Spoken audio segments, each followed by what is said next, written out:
Hello, student. I hope you're all doing fine and great and staying safe at home. So, in this part of our lecture, I will go over Act 3 very briefly and quickly, and then I will go over also the commentary part of this act, and then we'll go over as well Act 4 and then the commentary part as well, very briefly.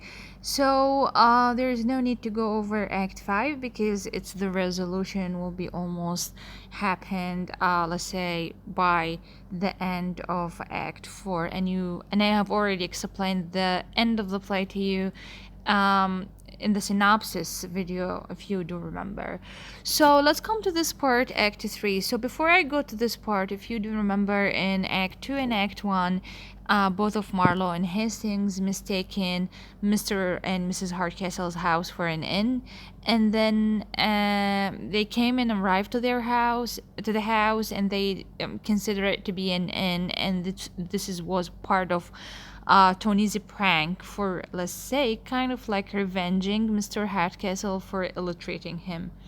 So in this act, and also I want to shed light on Kate. If you do remember her agreement with her father, in the morning she wears something very fashionable based on Mrs. Hardcastle's fashionable, let's say, desire, and then in the evening she usually wear very old fashioned dress like a barmaid. Okay, so in this part we will see how Kate changes her dress. Let's go through this part. Okay, so Kate changes her dress, and by these simple actions she prepares the audience for a further mistaken identity. So when Kate changes her dress, she dressed something to look like a barmaid, and Marlowe didn't know that she was Kate herself. So, and also you do know that Marlowe is very different, or let's say his characteristics is very different, or dealing with women from high class is different from dealing with women in the lower class. Okay, so here we have two important things, which is Mr. Hardcastle and his daughter. Both of them compares Marlowe's behavior with them. So if you do remember that Mr. Hardcastle started to talk with Marlowe, and Marlowe kept interrupting his speech and acting in a really weird way. So Mr. Hardcastle completely has a different point of view about Marlowe. So he said that he's a loudmouth person and Bransley. And Kate, on the other side, feels that Marlowe is timidly bashful. She thinks that he's truly very shy, and for this reason we have here two contradictions, or let's say a dichotomy. A dichotomy is two different point of views of the same person. So we have Marlowe, and we have Kate's point of view, and we have Hardcastle's point of view about Marlowe. So we have here Kate. So she made a condition with her father. So if her father, finds Marlowe less impudent, and she finds him more presuming, let's say very shy, then they will review the situation and they will talk about this later. Okay, so she kind of like she makes a deal with her father. Okay, let's talk with Marlowe and let me just see whether this is truly his characteristics. Okay, so let's come here to Tawny. Do you remember Tawny? Tawny promised Hastings and Constance Neville to run away, elopement, right? So Tawny decided to steal the jewels from his mother. So what he did, he took actually the jewels from Mrs. Hardcastle, his mother, and then he gave them to Hastings. Okay. Constance, she started to beg her aunt, Mrs. Hardcastle. She wants her jewels. So what she did, Mrs. Hardcastle told her son Tony to tell Constance that they are lost. And they are actually lost because Tony stole them. And do you see, this is kind of like ironic, students. because the jewels are already lost because Tawny stole them. So she acted as if she want to hand the jewels to Constance Neville. So she where is the, let me just see. Okay. Mrs. Hardcastle went as if she went to her house or to the desk of her house, and she wants to give the jewels to Constance as if she truly wants to give the jewels, but she was pretending to do that. She was not ready to give the jewels because she wants the jewels to herself, and she wants to Constance to get married to Tawny, her son, so that she can get the jewels herself. And then the irony part here is when Mrs. Hardcastle went to her desk and she saw that the jewels are missing. So before doing that, she told her son Tony to tell Constance Neville that the jewels are missing, and it is truly missing. So here's an irony part in here, okay? And the audience very rose in hilarity, which means they started to laugh because this is truly what happened. The jewels are not there. So we move to the one of the principal sections in the play. Kate's attempts to discover the real person that hides behind the seriousness of Marlowe. Okay, so now she wants truly to discover who's Marlowe and his true characteristics. So we already know that Marlowe mistakes her for the maid because she was wearing a plain dress. Something looks like she was a barmaid. Okay, and he also imagined her to be one of the lower classes, one of the people who are from the lower class. So Kate starts to talk with Marlowe, and the previous conversation that they had, Kate thinks that Marlowe was very timid and very shy and bashful, as I have already informed you in our previous videos. Right now, it is something different. Marlowe started to talk in a really different way, and he was talking about his gallantry, which means his heroism at the ladies' club in London where he lived there. So he started to talk as if he was very feeling very free to talk in front of Kate because he thinks that she is from a lower class. Okay, and then Kate started to talk because he thinks that she's a barmaid. So she refers to the quilts in the bedrooms, to the blanket. She told him that I make your rooms very tidy and something like that. So he seizes her from her hand and it tries to take her upstairs in order to examine truly her work.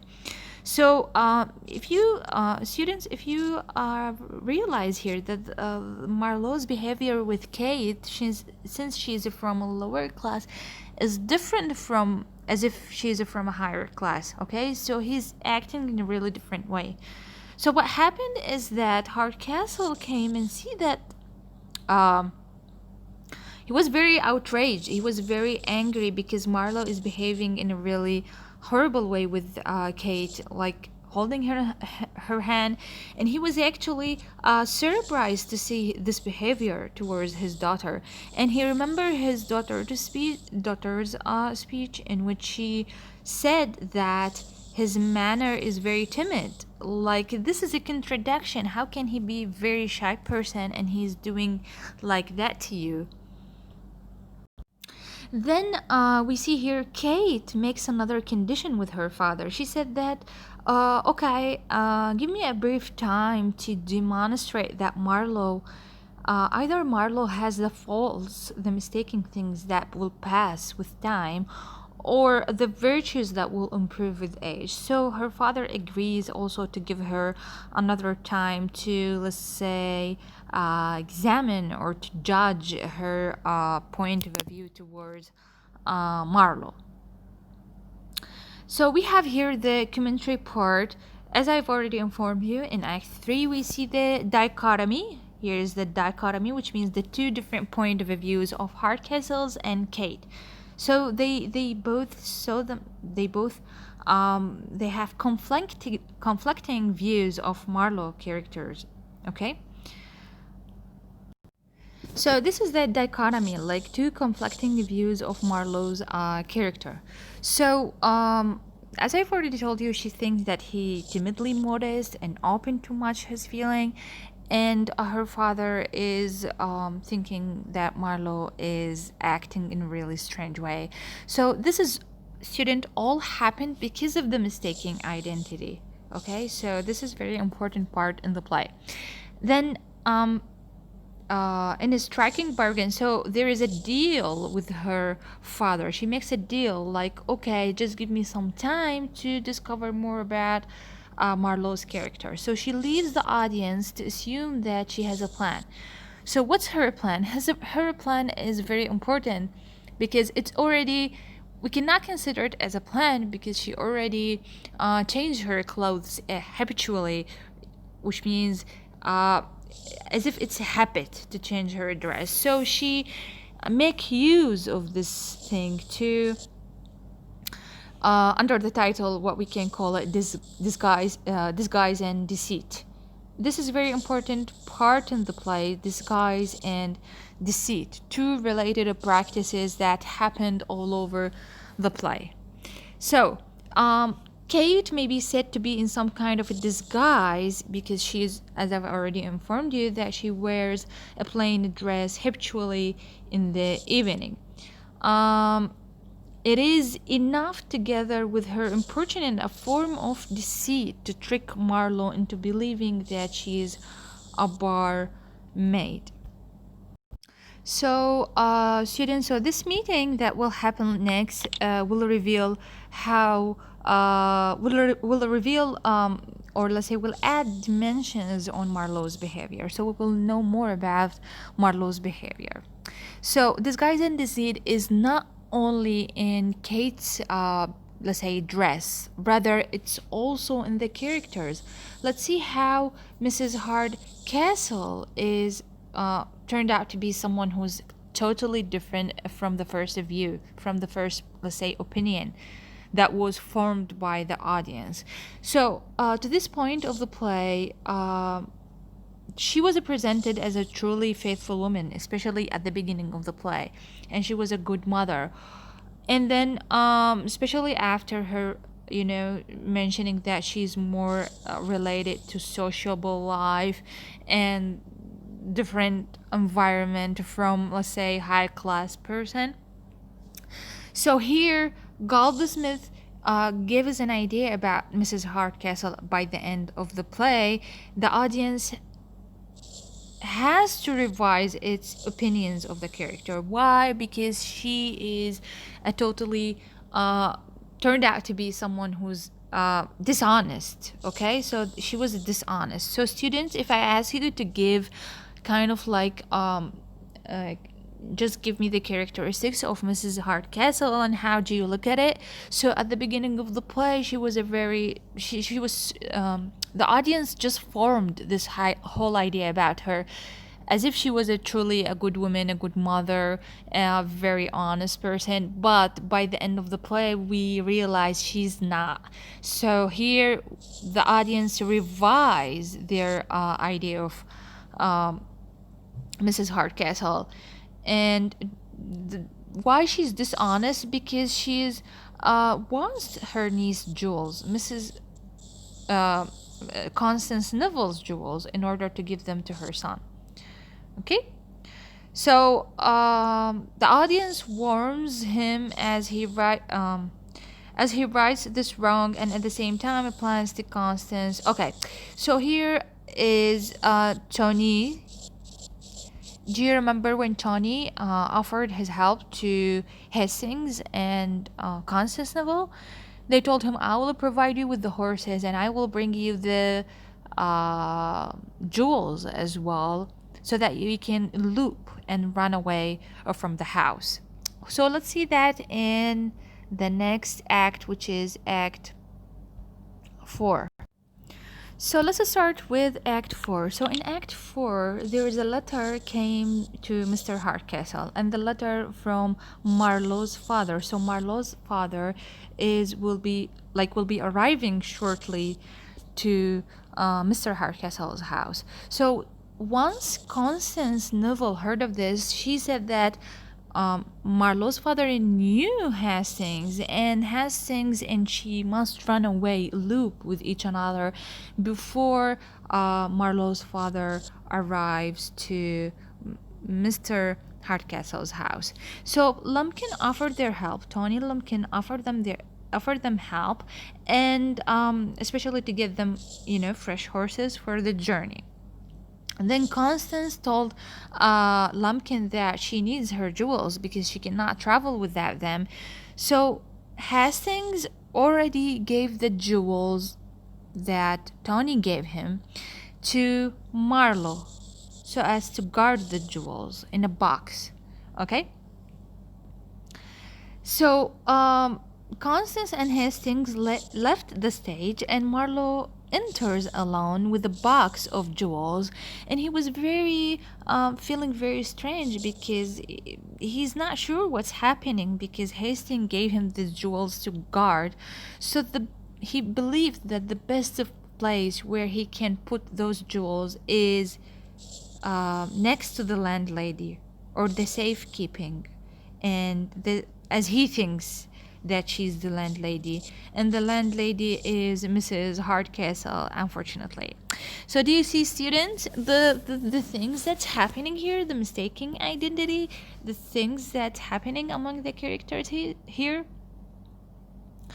Okay, so Hastings returns to Marlowe asking for the box. Where's the box? Just give me the box of jewels. Marlowe told him that I've already gave it to the landlady. And Hastings were very angry because the jewels came back to Mrs. Hardcastle herself. So he felt that, okay, we will leave without the fortune. So this is his last, let's say, decision.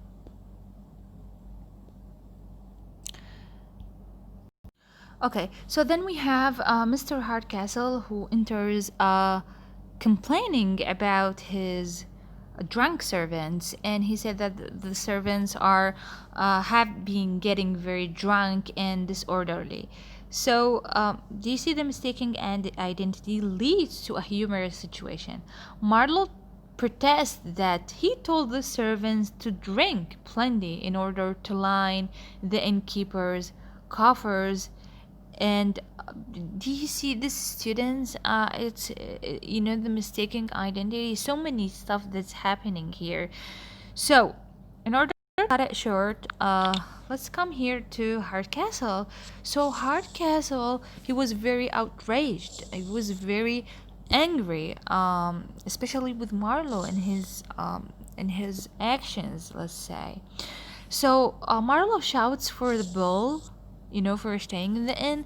And then Hardcastle talked to him and complained. He said that Sir Charles, which is your father, just told me that I will meet a person of a breeding instead of this person. Like Sir Charles, Marlowe's father, told Mr. Hardcastle that my son is a very educated person, he's very gentle, whatever. But Hardcastle is now confronting Marlowe and telling him that instead of just seeing a very gentle person, man, I met with a coxcomb and a bully. So he met with someone who is very stupid or someone who is disrespectful. So at this point, this is what's happening here. This is the whole truth strikes, which means now the things started to be revealed to Marlowe. By now, Marlowe realized that he was mistaken. Okay, he was mistaking the house, and now he's truly in Mr. Hardcastle's house. So, where is the... Okay, let's go back and... Okay, so assures that okay, so Kate assures Marlowe that he's truly in Mr. Hardcastle's, and also she said confesses that he mistook Kate for a barmaid. Okay, so then she pretends to weep at the notion that she has done anything to disoblige Marlowe, and he imagines that Kate and he himself are from a different social standing, and Kate kept, or let's say determines to pretend, to continue to pretend that she's in a poor relation. Then Kate started to tell her father about the deception that happened to Marlo. Okay, so at this point we have Tony who arrived, with the fresh horses so as to help uh, Constance Neville and Hastings to run away. Let's come. So, students, let's come over here and see. Okay, so we have Tony who is planning to help. Tony is planning to help Constantinople and Hastings to run away.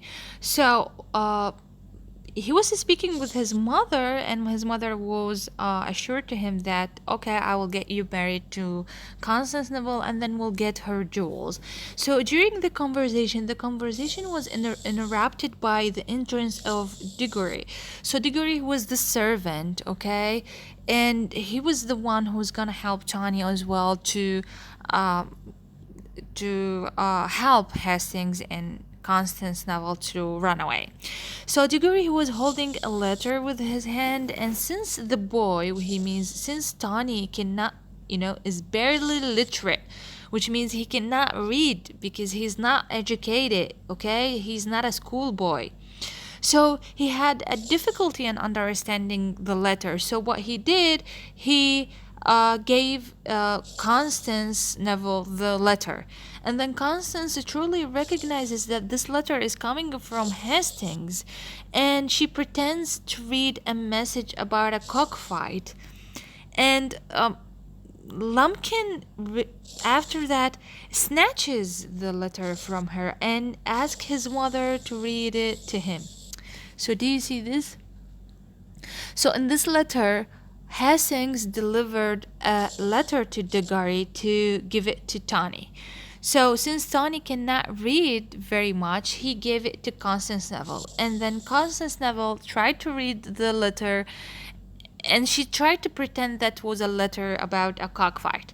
And then and after that, Tawny took the letter from her and gave it to Mrs. Hardcastle, and Mrs. Hardcastle knew that they are gonna run away. So Hastings is waiting at the end of the garden. So this is what was written in the letter. Okay. The post coach is ready, but a fresh horses at needed speed is needed, or Mrs. Hardcastle's referred to as the hag. Okay, will suspect a plot. Mrs. Hardcastle right now realized that Constance Neville is gonna run away, so what she did, she determines to take the horses and change their whole travel to her aunt's pedigree, if you'd remember in the synopsis part. Okay, because she wants to ensure that the girl Constance Neville is secure, because she wants her to marry Tawny. So what happened is Constance Neville rounds on Lumpkin. Okay, so she was very mad with Lumpkin, and especially his stupidity. Okay, so Hastings enters and accuses Lumpkin for betraying them, because he said, I trusted you to take us, so that we can run away, but you betrayed me. At the same time, Marlowe also realized that Lumpkin, who was the one who pranked them at the beginning of the play, and he directed them to Mr. Hardcastle's house and told them that was an end. So do you see, student, here there was a huge accusations. Okay, so accusations fly and mount up. Okay, And also, we have here Marlowe, who also talked with Hastings and blamed him for not telling him the truth about the whole deception. So Constance left with Mrs. Hardcastle's as if she's truly going to her aunt's house. And during this time, Tony was thinking of something to, let's say, to save the situation. Okay, so we have here in the commentary, uh, in this act, which is act for a lot of people, or let's say a lot of characters, become very aware of these deceptions being practiced on them. So Marlowe in this act learns that the house he has been staying in is an inn. This is one thing. And then Mrs. Hardcastle realizes that Hastings is about to elope with Constance, and that, you know, do you see a lot of deceptions revealed by now? Okay. Okay. So, a minor complication occurs too.